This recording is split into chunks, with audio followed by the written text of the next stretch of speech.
કલ્પના કરો, સદીઓ પહેલાં એક રાજકુમારી હતી જેમણે મહેલનો વૈભવ છોડીને ભક્તિનો માર્ગ પસંદ કર્યો, અને એમનો અવાજ આજે પણ કરોડો લોકોના દિલોમાં ગૂંજે છે. જી હા, ચાલો આજે આપણે 15મી સદીના એ મહાન સંત કવયિત્રી મીરાબાઈના જીવન અને એમના વારસાની આખી ગાથાને સમજીએ. આ એક જ લાઈન, બસ આમાં જ મીરાબાઈના આખા જીવનનો સાર આવી જાય છે. આ ખાલી શબ્દો નથી, પણ એક એવી ઘોષણા છે જેમાં ઈશ્વર માટે એટલું અતૂટ સમર્પણ છે કે બીજા કશા માટે કોઈ જગ્યા જ નથી. તો સવાલ એ થાય કે રાજમહેલના સુખ વૈભવમાં જન્મેલી એક રાજકુમારી આખરે સમાજના બધા બંધનો તોડીને યુગો સુધી પૂજાય એવા સંત કેવી રીતે બની ગઈ? ચાલો એમની આ અસાધારણ યાત્રાને નજીકથી જોઈએ. તો આ બધી શરૂઆત ક્યાંથી થઈ? એમના બાળપણથી. એક એવું બાળપણ જ્યાં એક નાનકડી ઘટનાએ એમના ભવિષ્યના આખા આધ્યાત્મિક માર્ગનો પાયો નાખી દીધો હતો. મીરાબાઈનો જન્મ રાજસ્થાનના કુડકી ગામમાં એક રાજવી પરિવારમાં થયો હતો, અને એમના લગ્ન પણ મેવાડના રાજકુમાર ભોજરાજ સાથે થયા. મતલબ કે એમનું જીવન તો ભવ્ય મહેલો અને રાજવી જવાબદારીઓથી જ ઘેરાયેલું હતું. પણ એમના જીવનમાં એક મોટો વળાંક આવ્યો, એ પણ નાનપણમાં જ. કહેવાય છે કે એક પ્રસંગમાં એમને શ્રીકૃષ્ણની મૂર્તિને જ પોતાના સાચા પતિ તરીકે સ્વીકારી લીધા. અને આ કોઈ બાળકની રમત નહોતી, પણ એક એવી અતૂટ પ્રતિજ્ઞા હતી જેણે એમના ભવિષ્યના દરેક નિર્ણય અને સંઘર્ષને આકાર આપ્યો. અને બસ આ પ્રતિજ્ઞા પછી જ એમના જીવનનો અસલી સંઘર્ષ શરૂ થયો. એક તરફ હતો રાજમહેલનો ધર્મ, અને બીજી તરફ હતી એમની અતૂટ ઈશ્વર ભક્તિ. જુઓ, એમનું જીવન જાણે બે અલગ દુનિયા વચ્ચે વહેંચાઈ ગયું હતું. એક તરફ રાજમહેલના નિયમો હતા, જ્યાં સમાજ એમની પાસે એક રાણી તરીકેની ફરજો નિભાવવાની અપેક્ષા રાખતો હતો, અને બીજી તરફ હતું એમનું હૃદય, જે તો બસ કૃષ્ણના ભજન કીર્તનમાં જ ડૂબેલું રહેવા માંગતું હતું. એમણે તો સામાજિક પરંપરાઓને બાજુ પર મૂકીને સાધુ સંતો સાથે જાહેરમાં ભક્તિ કરવાનો માર્ગ પસંદ કર્યો. પણ આ રસ્તો જરાય સહેલો નહોતો. રાજવી પરિવારની ઇજ્જત અને પરંપરાઓ સામે જઈને જાહેરમાં ભક્તિ કરવા બદલ એમને પોતાના જ પરિવાર અને સમાજ તરફથી સખત વિરોધ અને અત્યંત કષ્ટોનો સામનો કરવો પડ્યો.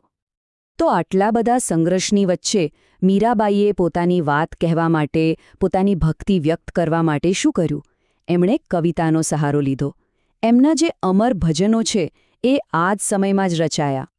હવે ભજન એટલે શું? એકદમ સાદા શબ્દોમાં કહીએ તો એ ભગવાન માટેનું એક પ્રેમ ગીત છે.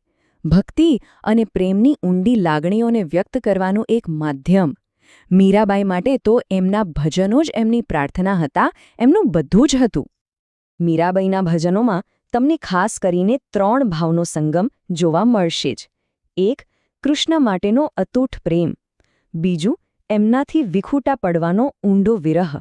અને ત્રીજું, સંપૂર્ણ શરણાગતિ, એટલે કે બધું જ સમર્પિત કરી દેવાનો ભાવ.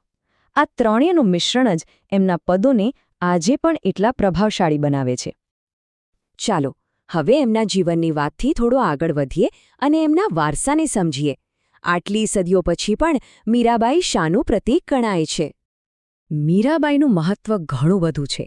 એ માત્ર ભક્તિ આંદોલનના એક મહાન સંત જ નહોતા, પણ એમનું જીવન તો સ્ત્રી શક્તિ અને હિંમતનું પ્રતીક બની ગયું.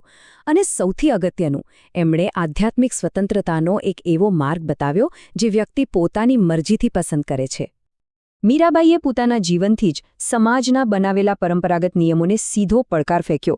એમણે સાબિત કરી દીધું કે ઈશ્વર સાથેનો સંબંધ સંપૂર્ણપણે વ્યક્તિગત હોય છે. એને કોઈ સામાજિક કે સંસ્થાકીય બંધનોમાં બાંધી શકાય નહીં.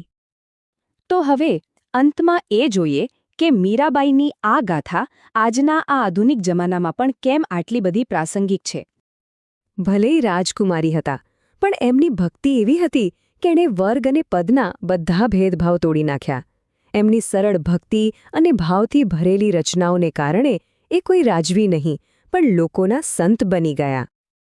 એમનું જીવન આજે પણ એ દરેક વ્યક્તિ માટે પ્રેરણા છે, જે પોતાના સત્ય અને સિદ્ધાંતો પર અડગ રહેવા માંગે છે. એ સામાજિક દબાણ સામે ઝૂક્યા વગર પોતાની શ્રદ્ધા પ્રમાણે જીવવાની હિંમતનું એક જીવંત પ્રતીક છે. અને કદાચ સૌથી અદ્ભુત વાત તો એ છે કે આટલી સદીઓ વીતી ગઈ છતાં એમના ભજનો આજે પણ એટલી જ શ્રદ્ધા અને પ્રેમથી ગવાય છે. મીરાબાઈનો અવાજ અને એમની ભક્તિ આજે પણ લાખો લોકોના હૃદયમાં જીવંત છે. તો અંતે મીરાબાઈ આપણને એક સનાતન પ્રશ્ન સાથે છોડી જાય છે.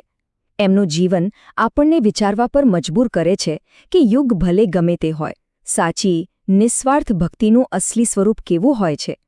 આ એક એવો પ્રશ્ન છે જેનો જવાબ કદાચ દરેક વ્યક્તિએ પોતાની અંદર જ શોધવાનો છે.